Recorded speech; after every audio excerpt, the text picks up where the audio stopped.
What is an officiant's job, right? What is the responsibility of an officiant? And I know it's probably different for every officiant, but in your professional opinion, you've been doing this for years, right? What do you think is the responsibility or the job of an officiant?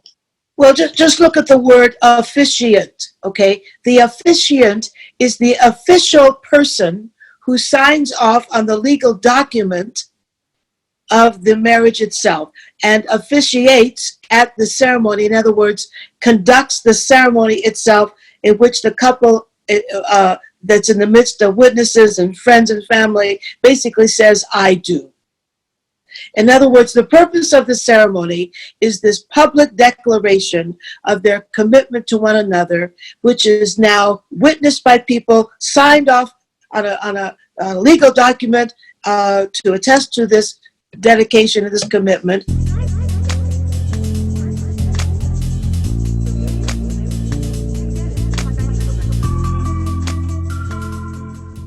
I want to welcome everybody to another episode of the Wedding Workshop Podcast. I am your host, Gene, the wedding coach. Super excited to bring you guys this episode. I have the amazing Sheila Pearl with Loving Relationships, aka the Love Doctor, and she does a lot with weddings. And that's why I wanted to get her on the phone to really talk about, officiating and, the system that she uses, and just really to inform us, right? Because this show is about helping our couples plan a fun, entertaining, most importantly, stress-free wedding. All right. So Sheila, you want to introduce yourself real quick? Hi, Gina. So good to be with you and to assist couples in learning more about what the process is in getting married and what that's all about, the ceremony and leading up to the ceremony. So I've been officiating at weddings for almost 40 years. Wow. And I began as a clergy person in the Jewish religion. And that's where I began to have the experience of officiating at weddings. And then once I retired 16 years ago from serving any congregation as Jewish clergy, I also became a non-denominational minister so that I can officiate at non-denominational weddings as well. And I am a certified, licensed officiant in New York. New York City actually has specific requirements. I'm registered with New York City, and I'm bona fide officiant in New York, New Jersey, and Connecticut, the tri-state area.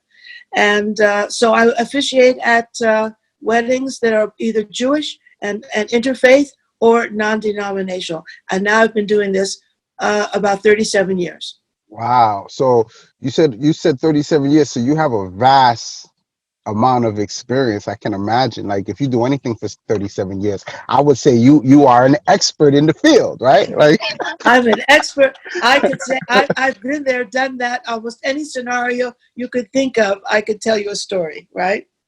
Yeah. so first question I have for you, right? So we're living in some interesting times right now. We've got this whole COVID pandemic going on. Couples are trying to navigate. You being an officiant, what advice would you have for couples that are trying to plan their wedding, amidst this pandemic? Okay, well, let me give you the most recent example of a couple that had an August wedding planned, and up here in the Hudson Valley, and they have rescheduled the party, but they have kept the ceremony, the schedule for the ceremony. So I'm going to be doing the ceremony.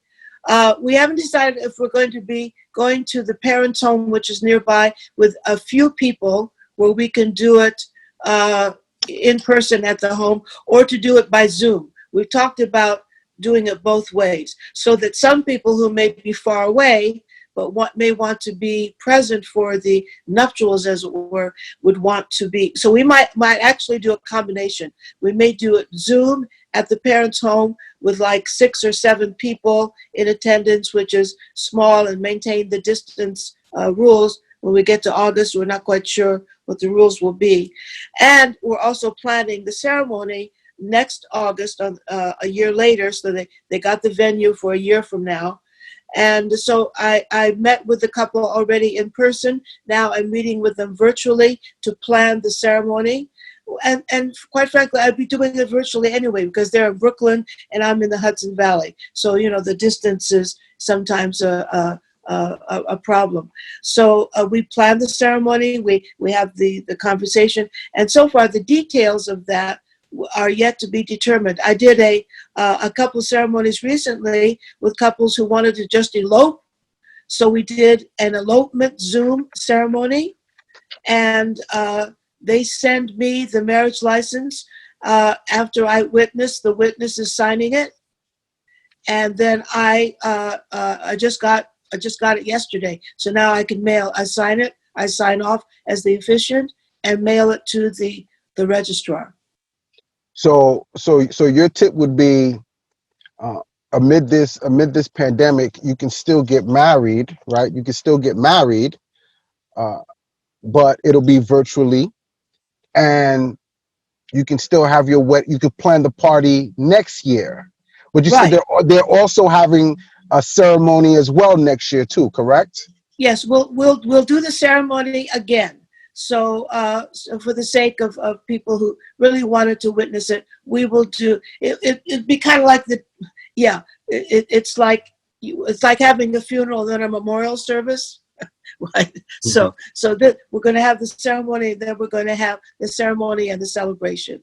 So uh, and there are variations on the theme, as I say. There are people. I mean, we could do ceremonies in a simple distance kind of situation, like I say, where we're talking about doing a ceremony at the parents' home, where we just have a few people, and we keep our distance, and we could even do some Zoom from that ceremony with other members of the family that want to be present. So we can work out the technology, we work out the details while we're still observing the rules of distancing ourselves. So you know what's interesting, Sheila? Like, from interviewing my couples and talking to them about their weddings and things that they're doing, I'm noticing that some couples are opting to still get married because they want to be married and have the celebration later, and some couples, I guess what's more important for them is just to do everything together, the ceremony and the reception together. Have you noticed that as well? Like some couples kind of opting to just get married rather than wait and not push the ceremony back. So I'd say it's half and half. Half of the couples really just want to do it all at the same time, so they're going to push everything over, and others, like the one that we're going to be doing in August, they're pushing the party over, and we're going to be duplicating some of the ceremony, and yet they want to get legally married when they had planned to get legally married, and that's important to them. So I would say it's half and half. Personal preference. Yeah, it's personal preference, and by the way, that's kind of my approach to fashioning a ceremony for couples, or the way that I work with a couple. In other words, some couples come to me, they know that I'm a relationship coach. A lot of wedding officiants are not relationship coaches or family therapists. I'm all of that. So I often say I'm here for you before, during, and after the wedding. So a lot of couples come to me, and actually a lot of couples are referred to me by colleagues who say, look, this couple's in trouble. They plan to get married, but if they don't see someone like you soon, they may not get to the wedding because they're having so many conflicts, right? So I work with couples before the wedding on their relationship itself, on communication skills. Actually, I have couples who are very proactive, saying, we've got a year between now and the ceremony. Would you create a communications workshop for us? So that, Wow. yeah, I mean, I haven't had many over the years who have been that proactive, but those who are, they thank me later. They recognize the value of that. And, so leading up to the ceremony, they're learning the tools of communication before they get to the wedding, which is very, Wow. yeah. That's a communication workshop. I like that. Right. We're gonna have to schedule a part two of this podcast to dive more deep into this into the relationship process. But I'm so glad you mentioned that, right? Because just from my experience, not just being married, but also someone that planned a wedding. Well, I can't even say I planned my wedding. My wife planned the wedding, right? But Yes. the process of planning a wedding, and I don't think a lot of people realize this until you're in the market and you're planning a wedding. Like, it's stressful. It puts a It lot is. of it puts a lot of strain on your relationship. Financially, weddings are expensive. They're very time consuming. They're and it's just a lot that's involved, right? Because you're dealing with family members and friends, and emotions can be flying That's it. high. I would say planning a wedding is one of the top high stressors of your life because it involves family and Yes. friends and differing values and differing visions on what you want, what you've always looked forward to.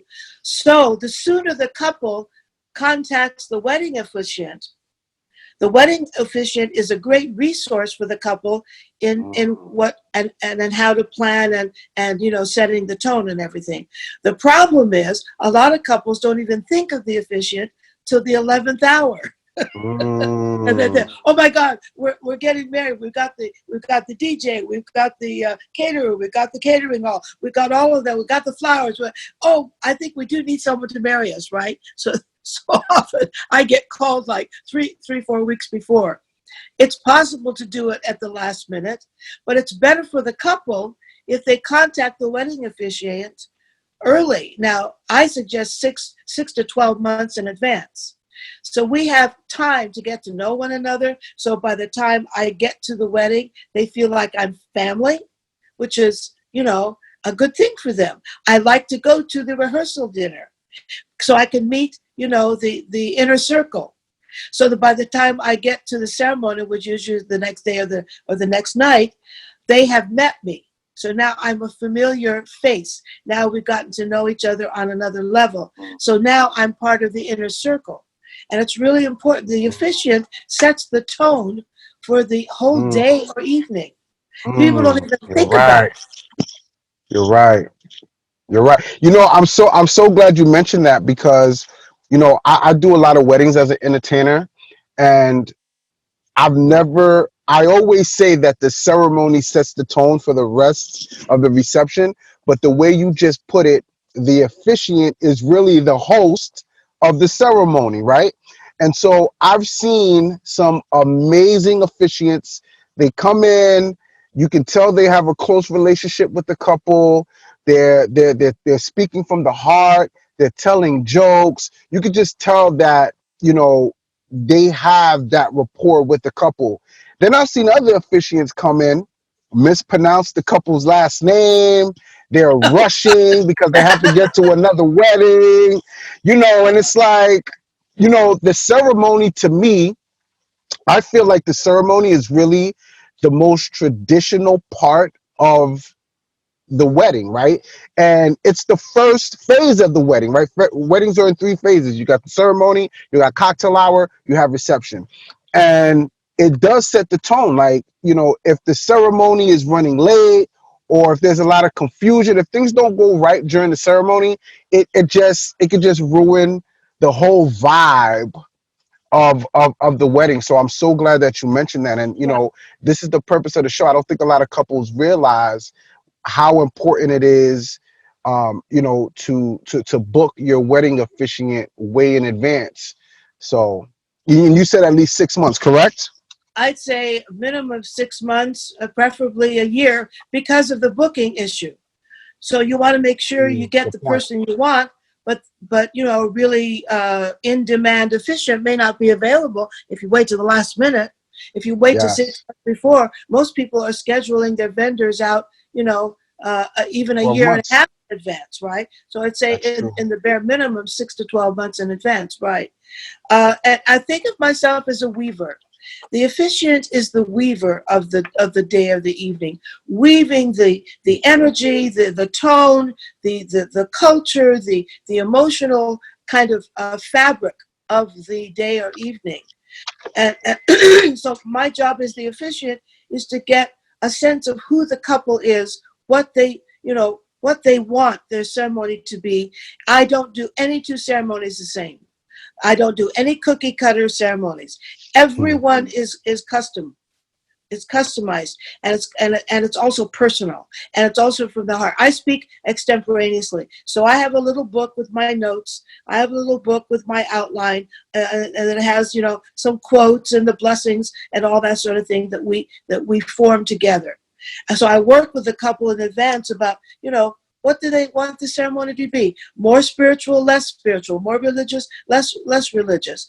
And if they want something that's religious, it has to be in my integrity. So I'm not a Christian officiant. So I do not officiate at Christian ceremonies. You can be Christian and I can do a ceremony for you, but I don't invoke the name of Christ or anything like that, But I can do a Jewish ceremony, and I can do a interfaith ceremony, and I can do a non-denominational spiritual ceremony. And more and more couples are coming to me from all different faith backgrounds saying, we don't want anything religious, but we want it spiritual. So, so is that a trend that you're seeing? People not wanting, what's the difference between religious and spiritual? Well, spiritual is taking into account that there is some higher being, that there's some mystery to life and romance and love, and that we're all spiritual beings having a human experience, recognizing that love love is very big, and that who we're being is more than the here and now. So it's taking into account a certain spiritual I mean, I think of music, for instance, as being a spiritual experience, and some music more than others. Art, the whole idea of the spirituality in art and beauty and landscape and and poetry and all this sort of thing.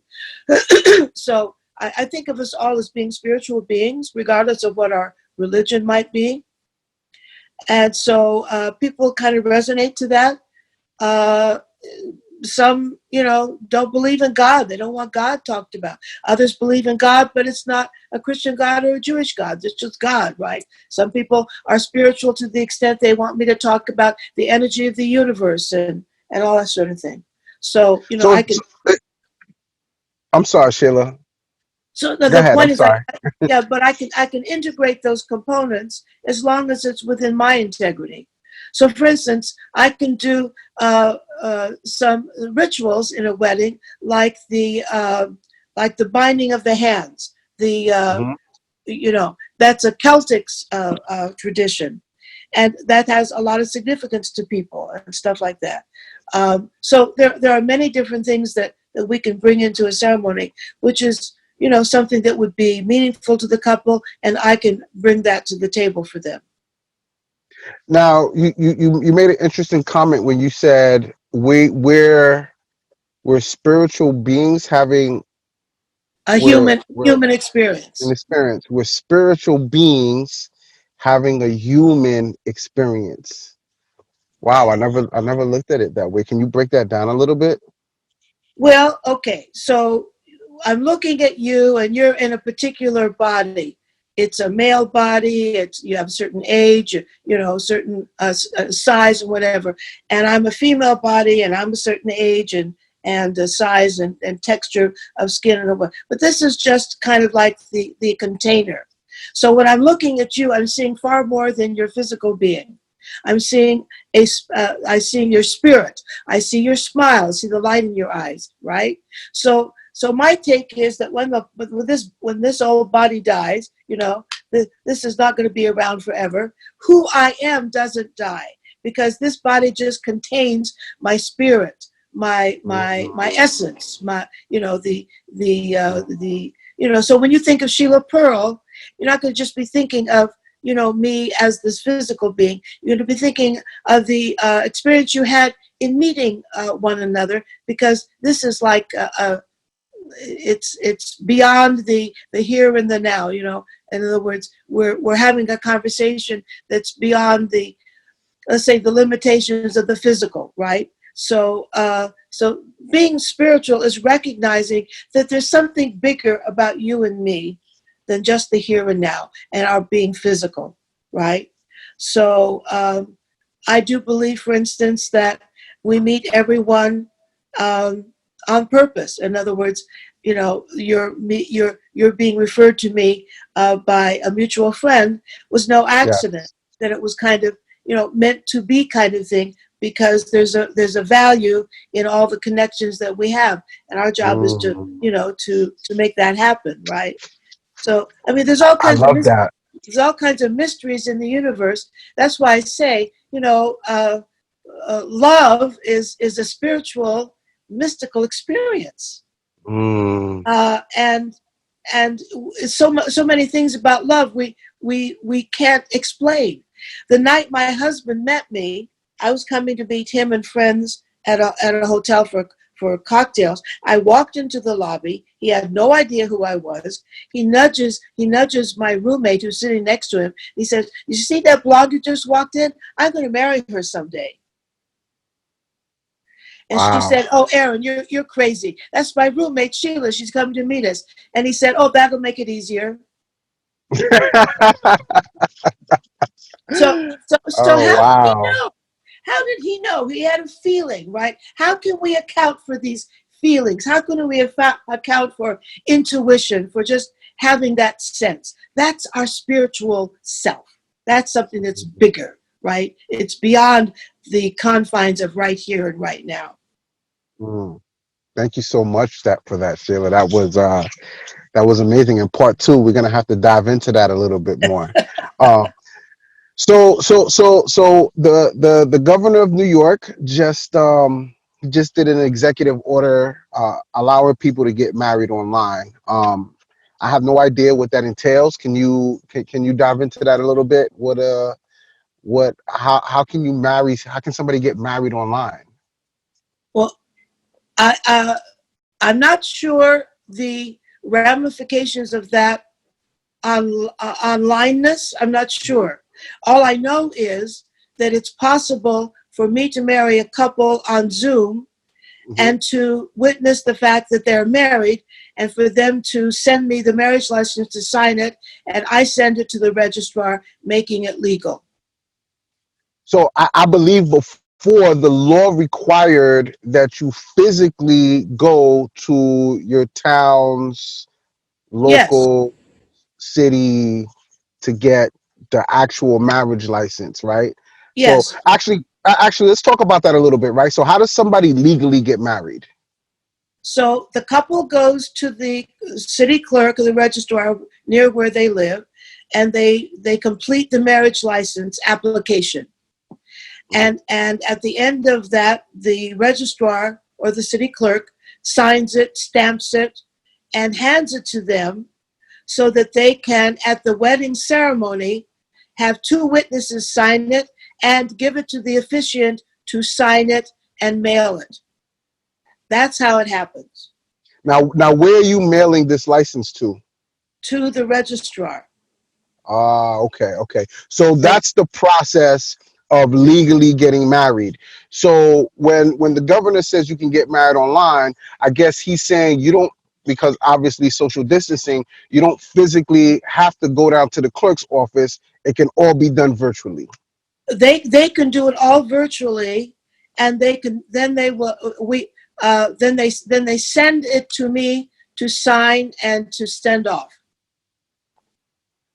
And that's the process. Have you done any of those yet? Yes, I've done a couple of elopements, and now I'm getting ready to do the next one in August. So this wasn't in my questions, but uh, what can you break down elopements? What exactly is an elopement? I know it's a The ridiculous only question to difference, be okay, asking, the but only difference between an elopement and a regular wedding ceremony is the magnitude of the ceremony itself. The elopement usually takes place in my office, and they just so have a couple of witnesses, and it's simple, it's easy breezy, and it's very quick. because they want to get married, they want to have the marriage license registered, but they don't want to have a ceremony. In other words, they don't want to have a wedding big deal, right? So, for instance, my parents eloped. They went to Tijuana. So, yeah. So, they made it quick. They made it easy. And they didn't have a party. They didn't have, right? So the elopement is the legality of the ceremony and having someone sign off on it, and without the party. So I've heard a lot of people talk about going to the justice of the peace. What does that entail? When you hear somebody says, "Oh, I just want to go to the justice of the peace." That's the next. You could even call that an elopement because it's that simple, right? They go to the justice of the peace, they pay a few bucks, the justice of the peace signs off, and now it's legal. Now, do there always have to be two people there to witness You this have to have two. marriage? Well, in most states it's two. In New York, it's two. Okay, so two people have to be there, physically there, or Yeah, online. right. So for instance, I had a couple who did a real fast elopement, and they couldn't get witnesses to come with them. So I had witnesses downstairs in the building and had them come up to serve as witnesses. And it's fine. It's legal, right? So I'm just curious, why two people? I never.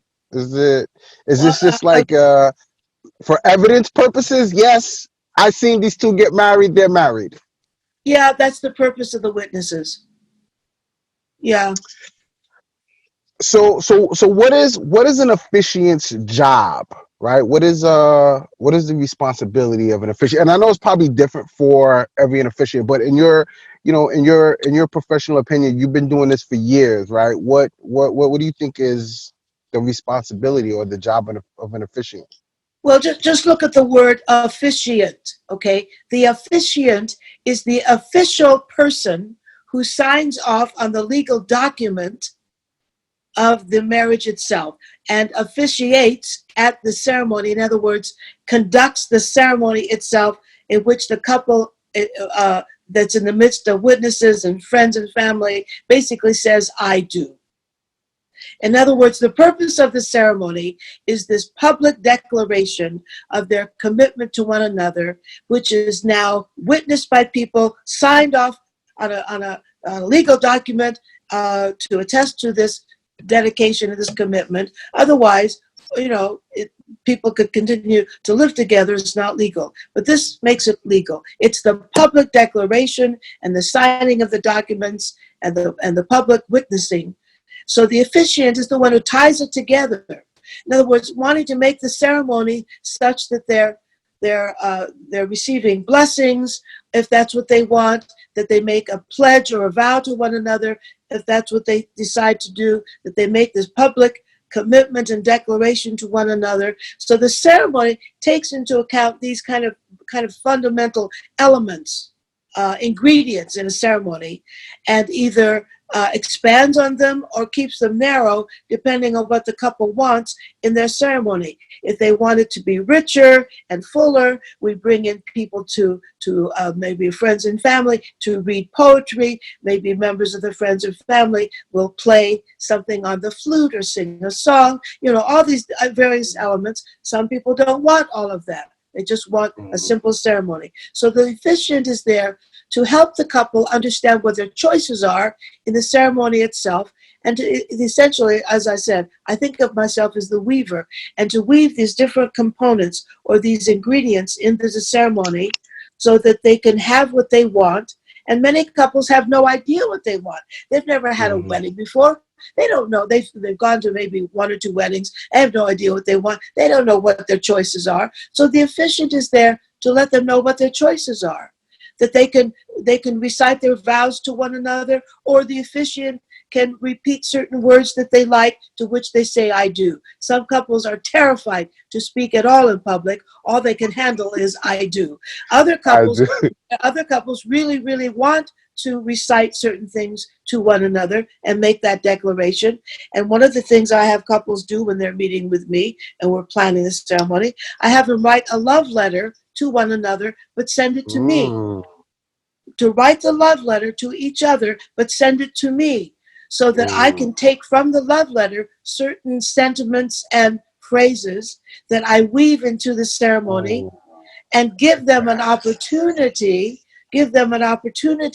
to use some of that love letter in their declaration and their vow to one another. So that's a piece of the process that I bring to the table. It sometimes takes the couple months to be able to even find the words to express to mm, one another. So doing it at the last minute is risky, right? Some mm, couples want to write it and then they want to kind of practice it so they don't have to read from notes. Other couples are so nervous. I said, give me your notes before the ceremony. And so, I'll hand them their notes when they're ready for that part of the ceremony so they can read it. So there's all variations on the theme, right? But my job is to help them create for themselves the ceremony that they envision or begin to envision as they're planning the wedding, and knowing what their choices are, they can make that ceremony totally theirs. And I'm the facilitator of that. I'm the weaver, the right? Weaver. I'm the Yes. weaver. So what's the difference between an officiant and like a pastor or a reverend or a rabbi, right? So someone planning their wedding, I would imagine they're saying to themselves, okay, we need somebody to do this wedding, right? Do we get an officiant? Do we get a pastor? Do we get a reverend? Do we get a bishop? Do we get a rabbi? And I would assume it's going to be based off of your religious faith, right? But if you Yes, could break exactly. down really the difference between officiant and the rest. Okay, so the officiant is the generic. The officiant is whoever officiates at the ceremony. It could be a friend who has gone online to become a minister and has online ordination of some kind. Right? There's that. Hmm. It could be somebody who is a minister, a pastor, a priest, a rabbi. Uh, it, so the officiant is whoever officiates at the. So you could have somebody who's a rabbi. I'm a cantor. So by definition, I'm Jewish clergy. So cantors and rabbis are both clergy, right?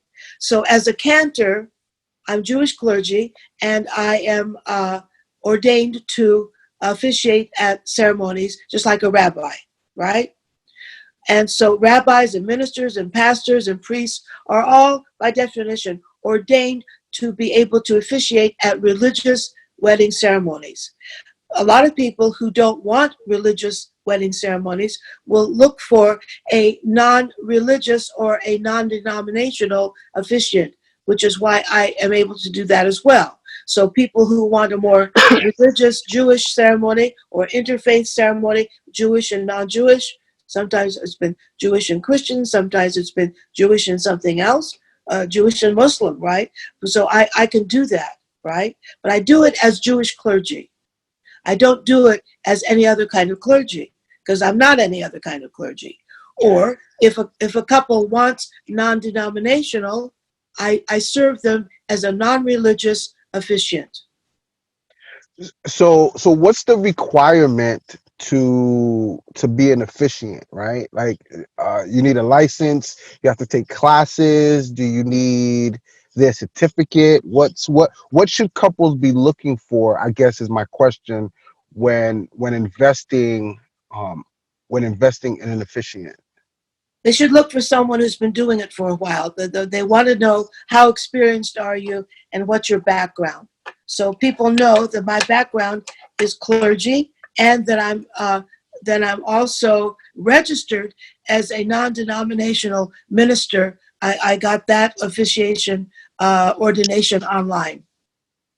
So so to get the ordination, which is the license to be able to do weddings or officiate weddings or to legally sign off on weddings, there is a license that you have to have in order to do that. It's like a certificate. Okay. right? And for me, because I'm also Jewish clergy, I have that credential as well. And so now this certificate, is this something that you have to present to the couple, or is this something, I mean, are officials just saying, yes, I've got my license or certificate to do weddings, you can trust me? Or is this something that they physically have to say, here's my license, look at, or my certificate, here's my certificate, look Okay. at it, it's official? Okay. So if a couple, I think it's fair to say if a couple wants to see it, Mhm. the officiant should be willing to show it. I have it in my file. Actually, no one's ever asked. Partly because I've been around almost 40 years. Right, So right, people, right, right, so right, people, right. so people know me. I'm referred, from by colleagues, and I have a reputation. So actually, no one's ever asked. But if they ask, absolutely, here it is. So it's not a piece of document that most couples ask for, right? Like Right. it's you can just kind of take in the word of the person. Yes, I officiate Well, weddings. it's like if they go to the pastor or the priest or the minister, are they going to ask to see a document? No. Very true. Can I see your doctorate degree? Where is it? Or can I see your mechanic degree? Where is it? Can I see your paperwork? It doesn't make sense, right? So I was talking to a groom. I interviewed a groom like a few weeks ago, and it was interesting. He told me that I guess they eloped. They had the ceremony at the house. So he was talking about the officiant, and he said, yeah, we went down to the courthouse, and the courthouse gave them a list. I guess there's a list at the courthouse of people that can officiate weddings. Is that your understanding? Have you heard of that Uh, before? oh, that's interesting. I know that my name is on the registry for New York City because Yeah. I had to register separately with New York City in order to officiate at any wedding within the 5 boroughs. So I know I'm on the registry. I don't know of any other registry. But there is a list out there because he told me like he like I guess he spoke to three people and they picked one. They didn't even know them, but they just wanted to get married, and so Okay. I just thought that was interesting. So Well, not, well, go ahead, okay. Sheila. I'm sorry. So the justice of the peace would be listed, and Yes, maybe there are other people who make a point to be listed. I just have never done that. I haven't had to. I wasn't asked to, and okay. but But New I York think City. if you're registered with the state, they just automatically put your name on this list. So when people come in, they could say, "Oh, you need an officiant? Fine. These are the people that are registered in New York State. Boom, go." You know. That could be. I know I'm registered in New York City, so I don't know about New York State. So I'll look more into that. Yeah, So look into that. Let me know. so next question. Can you break down premarital counseling? Right. What in your vast experience, what does premarital counseling consist of? And I know it could be different because all officiants probably operate differently. But in your world and what you do as the love doctor, what's premarital counseling? Okay, so if a couple comes to me as not, and they don't come to me as clergy, they come to me because they just want me to do the ceremony. They don't want anything else. I will spend a couple of sessions with them reviewing aspects of the ceremony, and in that, I ask kind of preliminary questions just to get a sense of what their relationship is like. If I sense that there's something there that I want to pay attention to for their sake, I will let them know that I offer premarital communication workshops and counseling for any challenges that they may think. In other words, when I first meet with the couple about doing a ceremony, I will ask, is there anything about your partner you want to change? And if the answer Great is yes, question. Great eh, question. right? And, and if the answer is Oh. yes, I think we need to talk because either you need to change the date of the wedding or we need, or we need to set up some premarital counseling sessions, right? So is do do you require do you require couples to do premarital sessions? I know some religions do and No, some officiants do. no, I don't require it. If I sense that there's trouble, I will suggest it. But in the Catholic Church, they have pre-Cana. And I'm not Catholic. I don't do that. That's not the basis on which I do this. But so I do not require it. I might see signs that I would recommend it. And if it's not with me, I will recommend a colleague. So premarital counseling is now that's a separate service from officiating the wedding, correct? It's a separate service, absolutely. Yeah. And what does that service entail? Does it entail like you're meeting with the couple once a week, once a month, discussing the issues that they may have?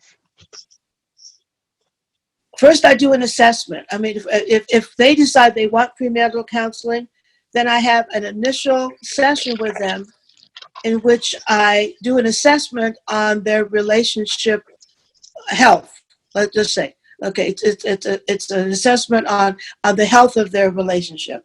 Based on what I find in the assessment, I will recommend perhaps 4, 6, or 10 sessions for starters.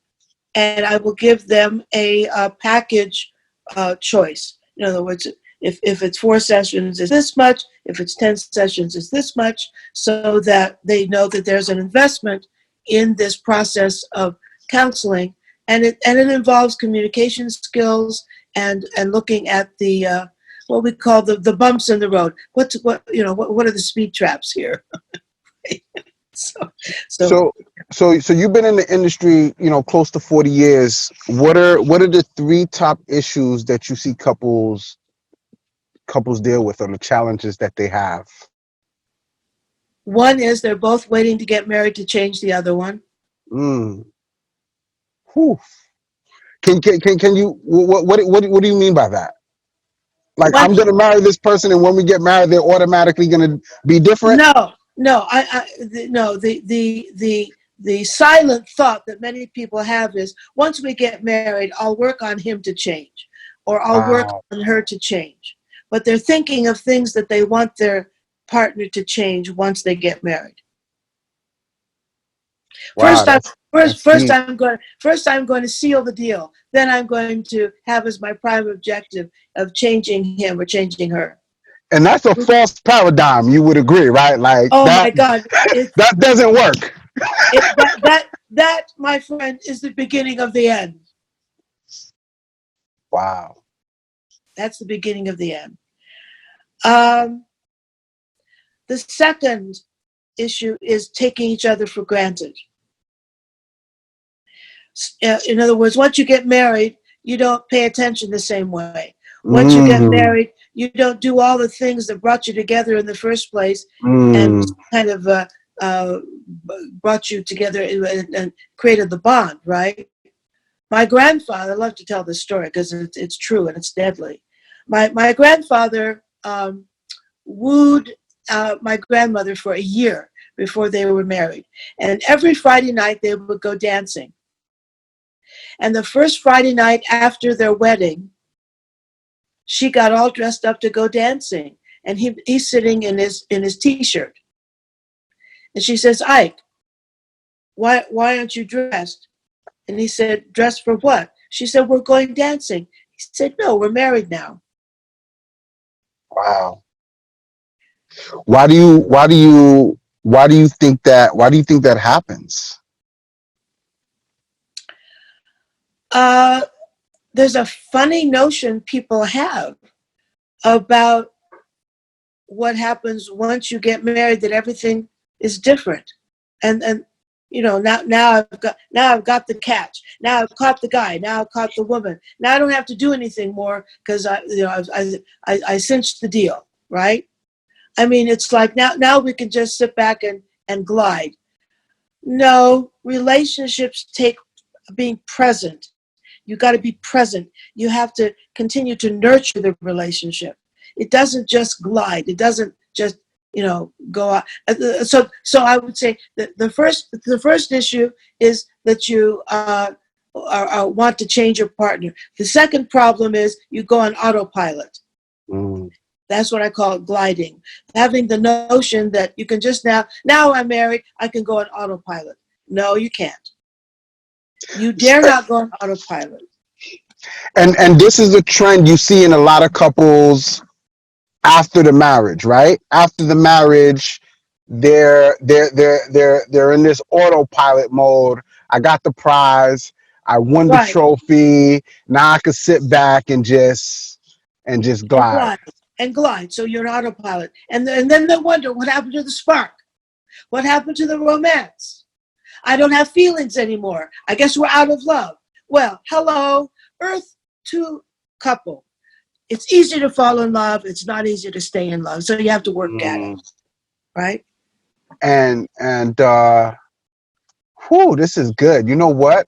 I would love to have a show just about these trends right here. So what's the third one? What's the third one? The third one is expecting things to remain the same. Mm. And You speaking to me, Sheila. You're talking to me. You're talking to me. it's fun. Woo! It's here's the challenge. Have you heard of the book Who Moved My Cheese? I've heard of it. Yes, small Yeah, small read, not a thick book, small book. it's one of these little books. Who Moved My Cheese? It's written by a brilliant psychotherapist and a relationship expert. Who moved my cheese? We get very upset when our equilibrium or what we think is supposed to stay the same is moved around, right? So we have to be willing to accept change within each other, changes in our circumstances, changes in the way we feel. It goes up and down, in and out, back and forth. We are not the same today as we were yesterday. So just to recap, right? One, and these are trends that you see that people get into after marriage. One is you try to change the other person. Two, you go on Auto, autopilot. You're autopilot not doing the things that you were doing before. And number three is is assuming oh, that everything change has the to stay. change. Everything's gonna remain the same. Wow, that's Right.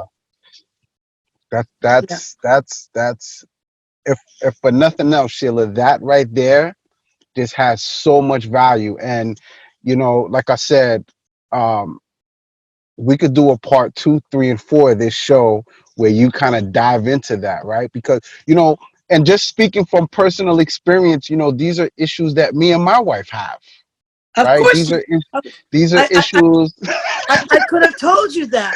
We've been married 2 years. I could have told you that. I could have predicted. Yeah, and I try to tell my wife all the time. Because after we got married, this is like a counseling session. You're gonna send me an invoice for this, Sheila. So look, we got married. She was pregnant when we got married. Okay, so she was pregnant at the wedding. So we had a baby that added stress, right? We Yeah. have a home. We're both in school. Well, we were both in school at the time, and it was to try to take care of the household. I have obviously I'm a professional wedding entertainer, so I got a wedding business. Because we were having a baby, I went and I got a second job. So now you're adding the second job into the place, you're adding the baby into the place, you're adding school, that we're both going into school to try to better ourselves and be able to provide for our families. It was extremely stressful to me, for me, right? And you know she would always say, like, oh, you're not present anymore. And I'm like, yeah, that's because it's not something I did intentionally. You know what I'm saying? it was Of course. just Of course. it was just the fact that we had all these added stressors, and we're doing a lot better now.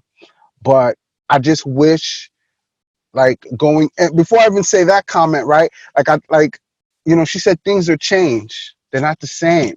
And I try to That's right. explain to her, I'm like, yes, things are changed. Like we're not the same, right? We're not the same that we were 2 years ago before we got married. And I was living in Virginia, and you were living in New York, and we were had a long distance relationship. And I'm commuting to see you, and you're commuting to see me. We got married, and we had a baby. So it's not the same, and it's just I feel like it's hard for her to accept that. Though things are not the same, I think it was me trying to figure out how to balance all these new pressures that came into our lives So, that caused some major friction for us. right. So you're giving me some ideas as we're talking about reintroducing my premarital workshops for couples generally, in which I, Oh, I like that. in which, Premarital workshops. yeah, in which I prepare them for the inevitable speed bumps. I prepare them for the inevitable, what's the word I want? The Challenges, pitfalls and the downfalls, the, and the, yeah. pit, the pitfalls and the downfall. Yeah, because we are bound to we are bound to face changes. We are bound to sleepwalk. We are bound to point to the other person as being the reason I'm unhappy, and if only you change, I'll be happy. I mean, those are things Mm, that we do all the time, right? So my job is to prepare a couple for owning your own choice in the other person and not pointing a finger of blame at the other person, but accept. And I posted one of my relationship tips this morning. Making love better and using radical acceptance is mm, to accept the other person exactly as they are. mm. Radical acceptance is really important. And in loving relationships, if I don't accept my partner for exactly who he is, I'm in deep trouble, because the message is, I don't really love you. I only love what I want you Mm, to be, right? But mm, I don't love the way you are, because I'm already thinking about changing you. So I'm dating a new guy, okay? He's 82. I'm 78. You think he might be a little set in his ways? I would say. Okay. I'm a gourmet cook. I love to cook with all kinds of spices and herbs and garlic and onions, right? He is happy with a McDonald's hamburger. Little conflict there, little conflict. So I've learned that instead of making his fancy lunch, that he'd be happy with a ham and cheese sandwich on rye. Mm, So I have to accept that he's a ham and mm, cheese sandwich on rye kind of guy and not try to change him. mm, Do not bring him my special spicy meatballs. mm. He will not like them. And it's so interesting you say that, Sheila. I'll tell you this, and this is my personal experience, right? I don't even feel like this is going far beyond the weddings, right? Like getting married is the easy part, staying married is the hard part. And listen, we got married. It took us, I don't know, we had a 5-hour reception, right? And so now, being married for 2 years, I got to tell you, it's really the hardest thing I've ever done. It really is. It's emotionally challenging, and if you're not emotionally mature enough to be able to meet the person where they are, or to accept the person for who they are, not trying to change the person, being able to grow together, being able to try to understand each other on a deeper level, investing in your relationship. And I think that's why the divorce rate is so high, because we have this false expectation. Like you said, we'll get married and I'll change the person, or we'll get married and, uh, uh, things are going to be the same, right? It's this false paradigm that we have in this country where, I mean, you shouldn't really. I mean, you're going to invest $40 to $50,000 in a wedding. And how much money do you really invest in your relationship? Probably diddly squat, right? You're going to spend a year planning this wedding. You're going to spend effort and money to put on a show, because that's what it is, right? Yeah. But then how much of that, and you know, as I'm speaking, I'm actually talking to myself, right? Like Sure. how much effort and time and money are you actually spending on nurturing that relationship? And that's something that I had to learn the hard way. You know, like my wife is a certain type of way and I can't change her. I have to love her for who she is. You know, that's the truth. Nobody put a gun to my head and said, Gene, you're gonna marry this person. I knew who she was. I knew who she was before I married her, you know? Right. And you know, having this false belief that you're going to change somebody, it may not even be something that's like It's up front. It conscious. may, yeah, it may No. be something that's It, in the back of your it's mind, like it's very much in the back of the mind. Absolutely. Yeah. Yeah. So I think I'm gonna bring that workshop back. I'm glad we're having this conversation. It's really important. absolutely. All right, Sheila. So listen, this was amazing. I would definitely gonna have you back on the show again. You know, but before I let you go, do you have, you know, any last words for, you know, all the couples that are gonna be listening to this podcast and watching this podcast? Yes, the most important gift that anyone gives to one another is being fully present. Mm, Just be fully present to one another and trust that by being fully present, you're going to say the right thing and do the right thing, and your love will grow. Without being fully present, I will say that the main reason people get divorced, they stop paying attention. mm, wow. It's really So important to pay attention. So Sheila, I would love to partner up with you with this workshop. Um, so how do people get in touch with you if they wanna, you know, if they wanna book a consultation? Just call me or text me at 845-542-6057. Again, just text me or call me at 845-542-6057. And you serve the New York City, Jersey, and Connecticut, correct? Well, I serve the tri-state area and Okay. beyond. I mean, you know, I've done weddings in other states, and I have gotten permission to do the wedding there too. That's a All right. process, right? All right. All right. All right, Sheila, the Love Doctor. I appreciate you being on the show with me today. A lot of great golden nuggets, and you know, you'll definitely be a guest again. So once again, thank you so much, Sheila. Thank you, Gene. Um, Until next time. until next time.